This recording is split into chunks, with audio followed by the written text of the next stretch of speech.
If the last year of my life were a season of the Great British Bake Off, I would have been sent home on the first episode.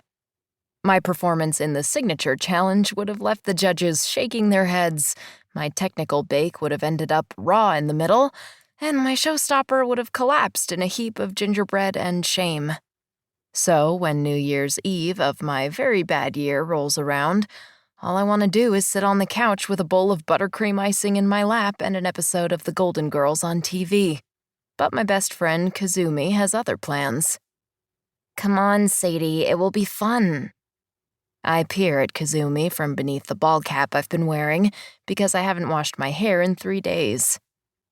Nothing that starts with "come on, it will be fun" is ever fun. "This will be, I promise." She snatches the plaid blanket I've wrapped around myself like a fluffy layer of fondant and throws it on the chair where I can't reach it. "Hey," I protest half-heartedly, making a grab for it. Kazumi is just jealous because that blanket is my new best friend. We've been hanging out almost exclusively for months.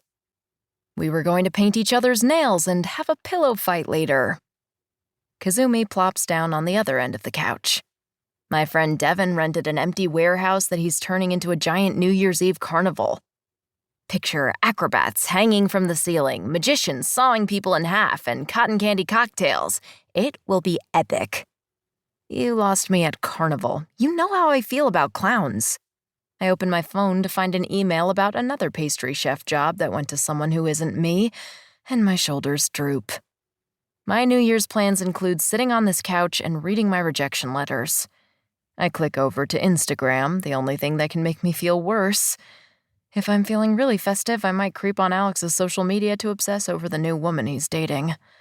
Kazumi's face softens. "Oh, honey, you need to stop torturing yourself. At least quit following Alex on Instagram. Nothing good can come of this." She's right, of course. It's been months since my boyfriend Alex and I broke up, but we were together for 3 years, and I thought it would be forever. But now he's on a tropical island with a pretty blonde woman who looks fantastic in a bikini, and I'm eating Nutella straight from the jar. I mean, I have some standards, at least I'm using a spoon. But it's impossible not to feel gutted that Alex has moved on with his life, while I clearly haven't. "I'm worried about you, Sadie. I can't remember the last time you went in the kitchen and baked something. Your relationship with this couch is growing deeply dysfunctional. Come to the party," Kazumi urges. "It will get you out of this rut. And I'll splash it all over Instagram to show Alex that you're not sitting home wallowing." I eye her black tulle skirt, suspenders, and sparkly red and white striped t-shirt. I don't have anything to wear to a New Year's carnival costume party. When I lost my job as a pastry chef and had to move out of my apartment, I packed up almost everything I owned and had my brother Owen haul it out to Gotham Storage in Flatbush. For the past 3 months or so, I've been working as a barista, and I live in black t-shirts and jeans that hide the coffee stains. I knew you'd say that. Kazumi tosses her dark hair over her shoulder and grabs a tote bag from behind the couch. She dumps out the contents: sparkly gold mini dress with a poofy A-line skirt, cropped red blazer, and sequined black top hat, flashing me a grin. The thing is, a year ago I would have loved a carnival-themed party with an over-the-top outfit, but that was before Xavier, my former boss and the executive chef of one of the most exclusive restaurants in town, threw one of his epic tantrums over some bad pâté and screamed at a line cook. I'd stepped in because, honestly, it was pâté, not world peace hanging in the balance.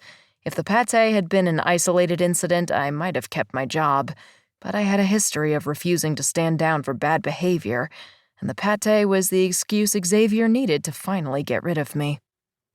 Then, as icing on my crap cake of a year, Alex broke up with me after I made a scene and told off one of his sexist coworkers outside a party with some of his clients.